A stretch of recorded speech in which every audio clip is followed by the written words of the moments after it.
तो ये हट गया, यहाँ पे बिंदी लग गई इसकी, ये आपका अनुस्वार चिन्ह लगा, ये बन गया डंडा। उसके बाद आया अंत। अंत में देखो बीच में न आ रहा है, तो न किस वर्ग का आया? त वर्ग का। त थ द ध न, न आया, ये आया पांचवा वर्ण। तो पांचवें वर्ण जब यहाँ से हटा तो यहाँ इसकी बिंदी लगी, ये बन गया अंत। उसके बाद आया कंपन। कंपन में आया आपका पांचवा वर्ण, जो आया आपका म आया, प फ ब भ म, प वर्ग का आया ये, प फ ब भ म। म आया तो म यहाँ से हटा, तो ये बिंदी यहाँ लग गई, तो बन गया कंपन। तो ये जो है ये हमारी हिंदी भाषा के जो है पुराने रूप में लिखे जाते थे पहले ऐसे, और ये नए रूप में जो है ये ऐसे लिखे जाते हैं ऊपर इनके बिंदी लगा के। और शब्दों में शिरोरेखा के ऊपर जो मात्राएं लगती हैं उनमें बिंदु का प्रयोग किया जाता है।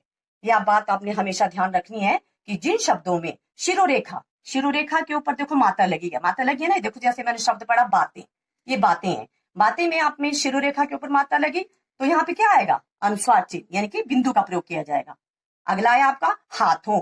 हाथों में भी शिरोरेखा के ऊपर ओ की मात्रा लगी, तो यहाँ पे हमने यहाँ पे भी बिंदु लगा। आगे आया आपका अगला शब्द आया, अगला शब्द आता है आपका साधुओं। साधुओं में देखो ओ के ऊपर शिरोरेखा के ऊपर जो है बिंदी लगी है ना, तो ये बन गया साधुओं, इसमें लगी आपका अनुस्वार चिन्ह।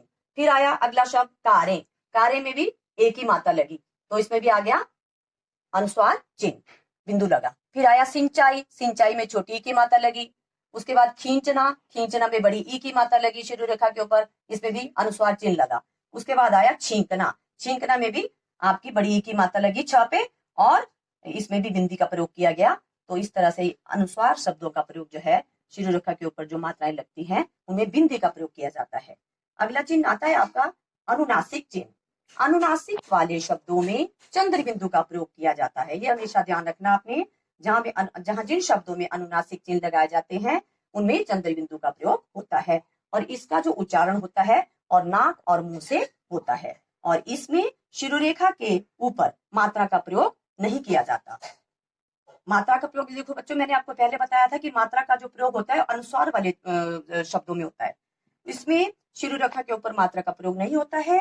स्वर वाले शब्दों में इस चिन्ह का प्रयोग किया जाता है। अब जो स्वर वाले शब्द होते हैं, स्वर मैंने आपको पहले बताए थे, है ना, इसमें आ गया आपका आ उ उ। शिरोरेखा के नीचे वाली मात्राओं में इसका प्रयोग किया जाता है। जैसे कि हम यहाँ पे उदाहरण के लिए ले रहे हैं, जैसे चांद, मैंने यहाँ पे चांद शब्द लिया।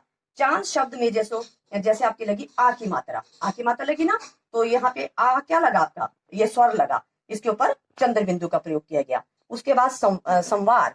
संवार में भी देखो अ स्वर आ रहा है, तो इसमें भी चंद्र बिंदु का प्रयोग हुआ। उसके बाद आया आपका अगला शब्द मुंह।